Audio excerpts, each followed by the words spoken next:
नमस्कार।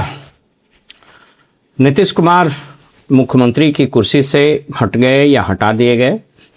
सम्राट चौधरी भारतीय जनता पार्टी के मुख्यमंत्री के रूप में शपथ ग्रहण कर लिया। उन्होंने अपना प्रभार भी लिया है। कामकाज कथित रूप से शुरू कर दिए हैं। आज हम बात करेंगे इतिहास की।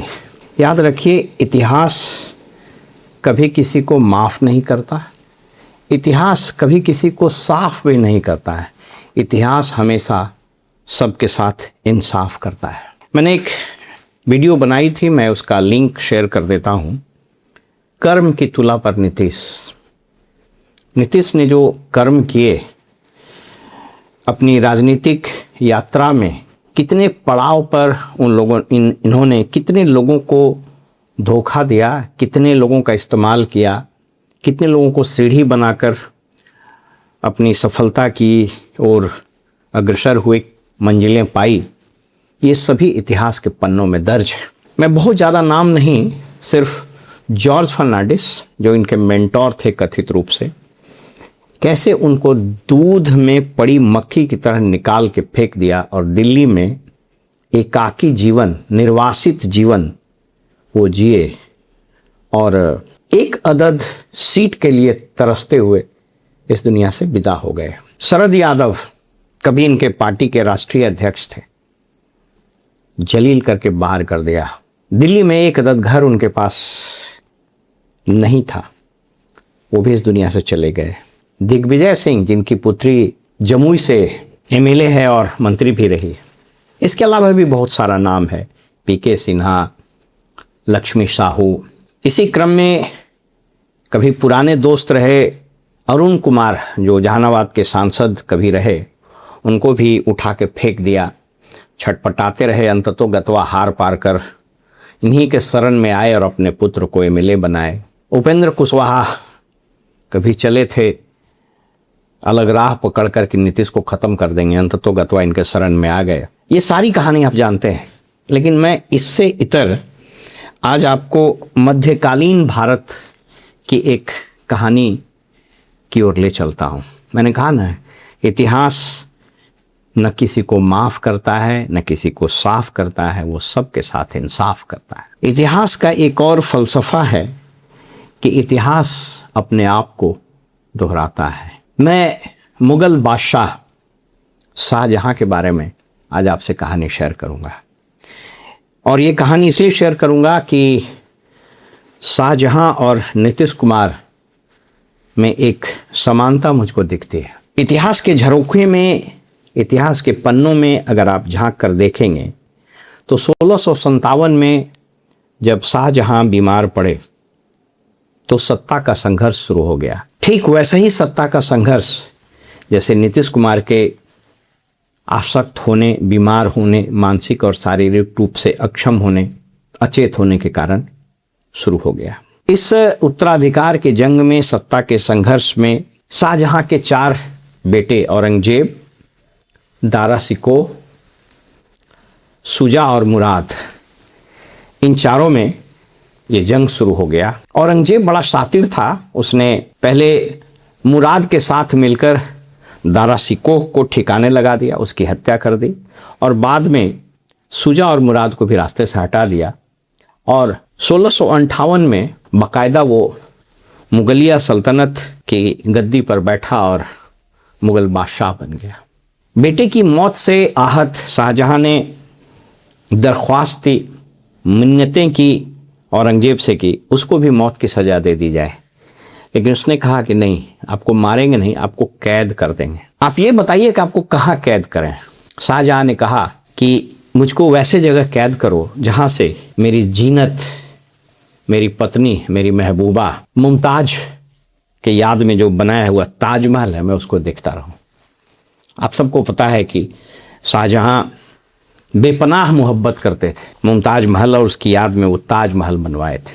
तो इच्छा के अनुसार शाहजहाँ को एक मुसम्मन बुर्ज, ऑक्टागोनल शेप का था, 8 भुजाओं वाला, 8 किनारा वाला मार्बल का एक मीनार बनाया गया और उसमें उनको कैद कर दिया गया। शाहजहां 8 साल तक वहाँ कैद रहे।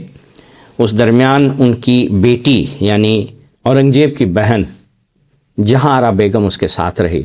बहुत सारे इतिहासकार या जो क्रॉनिकल लिखते हैं उनका ये मानना है कि औरंगजेब ने धीरे धीरे अपने बाप को, अपने अब्बा हुजूर को खाना और पानी देना कम कर दिया और 8 साल के उस दर्द को झेलते झेलते 1666 में 1666 में शाहजहां की मृत्यु हो जाती है। शाहजहां के बारे में उस समकालीन दौर के बहुत सारे जो क्रॉनिकल थे लिखने वाले, जब 22 जनवरी 1666 को उनकी मृत्यु हुई शाहजहां की, तो उनकी उम्र 74 साल थी। शाहजहां ने अपनी त्रासदी के बारे में लिखा कि मुझसे बेहतर तो हिंदू है जो अपने मरे हुए पितरों को भी पानी देता है, और एक मैं बदनसीब बाप हूं जिसको उसके बेटे ने जीते जी पानी और भोजन से महरूम कर दिया। और ये कहते हुए इसके प्राण निकल गए। आपको लग रहा हो मैं ये कहानी क्यों सुना रहा हूं? आप जरा देखिए सिमिलरिटी। जिस तरीके से नीतीश कुमार ने सबको सल्टाया, सबको उसी तरीके से मुसम्मन बुर्ज में एक तरह से भेज दिया जॉर्ज फर्नांडिस और शरद यादव और बाकी लोगों को, भाजपा ने भी नीतीश कुमार को वैसे ही सल्टा दिया। आप 7 सर्कुलर रोड को उसी मुसम्मन बुर्ज की तरह मान सकते हैं। अब आप देख लीजिएगा धीरे धीरे नीतीश कुमार तस्वीरों से गायब होंगे। लोगों की यादाश्त बड़ी कमज़ोर और शॉर्ट टर्म होती है। धीरे धीरे लोगों की याद से वो निकल जाएंगे। शुरुआती दौर में कुछ अधिकारी जाएंगे, प्रणाम पाती करेंगे, भुंजा पार्टी बिखर चुका है। और नीतीश कुमार के तस्वीरों से गायब होने की कहानी तो आज ही शुरू हो गई। आप सम्राट चौधरी के ऑफिशियल एक्स हैंडल को देख लीजिए, सम्राट चौधरी मुख्यमंत्री, उसमें नितिन नवीन की तस्वीर है जो भाजपा के राष्ट्रीय अध्यक्ष हैं, और मोदी जी की तस्वीर, और ऑफ कोर्स सम्राट चौधरी की खुद की तस्वीर है। उस तस्वीर में कहीं नीतीश कुमार नहीं दिख रहे हैं।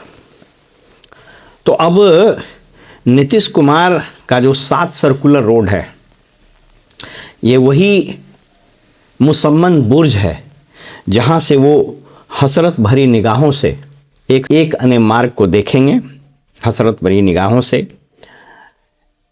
सर्कुलर रोड की तस्वीर को देखेंगे, और सचिवालय के आसपास गुजरने वाले गाड़ियों, सायरन, पुलिस की चहलकदमी, इस सब को देखेंगे। बेशक इनका खाना पानी तो बंद नहीं होगा, लेकिन धीरे धीरे नेताओं का भोजन क्या होता है? बाय द वे, नेताओं का भोजन होता है लोग, इज्जत, भीड़। धीरे धीरे नीतीश कुमार के पास लोगों की भीड़ कम होती चली जाएगी। ब्यूरोक्रेसी बड़ा, हर देश का, हर राज्य का ब्यूरोक्रेसी बड़ा निष्ठुर होता है, संवेदनहीन प्राणी होता है। तो ब्यूरोक्रेसी भी धीरे धीरे इनसे कटना शुरू होगा। एक और तस्वीर आपको दिखाते हैं। ये वही अधिकारी लोग हैं जो अभी सम्राट चौधरी के दोनों तरफ बैठे हुए हैं। ये कभी नीतीश कुमार के आजू बाजू बैठते थे। तो इनका जाना भी धीरे धीरे कम हो जाएगा स्वाभाविक रूप से। तो नेताओं की तस्वीर यानी नीतीश कुमार की जो भोजन है, लोग, प्रणाम, प्रणाम सर, पावर भोजन और पानी है, ये धीरे धीरे कम होना शुरू हो जाएगा। लोगों का मिलना जुलना कम हो जाएगा, और जदयू तो खत्म ही हो जाएगी। जदयू अब आप देख लीजिएगा कि बहुत जल्द इतिहास के पन्ने में दर्ज हो जाएगी। There was a party, once upon a time there was a party called Janata Dal United. अब नीतीश कुमार के निर्वासन का काल प्रारंभ हो गया है।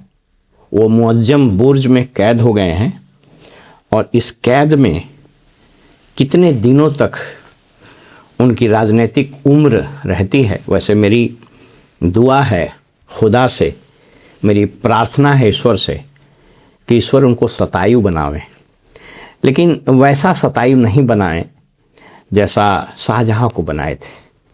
क्योंकि मैं अब देख पा रहा हूं कि नीतीश कुमार के साथ होने वाले उनके साथ होने वाले असीम दर्द का एहसास मैं कर पा रहा हूं।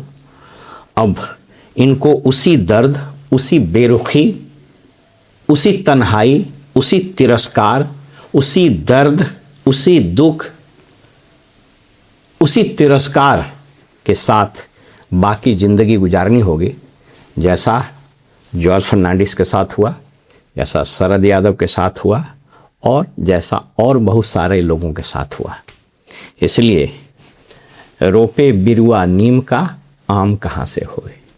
तो नीतीश कुमार के से अब दर्द का रिश्ता शुरू हो गया। एक फिल्म कभी आपने देखा था ना, तो नीतीश कुमार से दर्द का रिश्ता का दूसरा चैप्टर इस राज्य में शुरू हो गया। फिलहाल देखिए यह दर्द की दास्तान कितनी लंबी और कितनी तीव्र होती है, ये तो आने वाला वक्त ही बताएगा। फिलहाल हमें इजाज़त दीजिए और आप देखते रहिए वॉइस ऑफ रिपब्लिक। नमस्कार।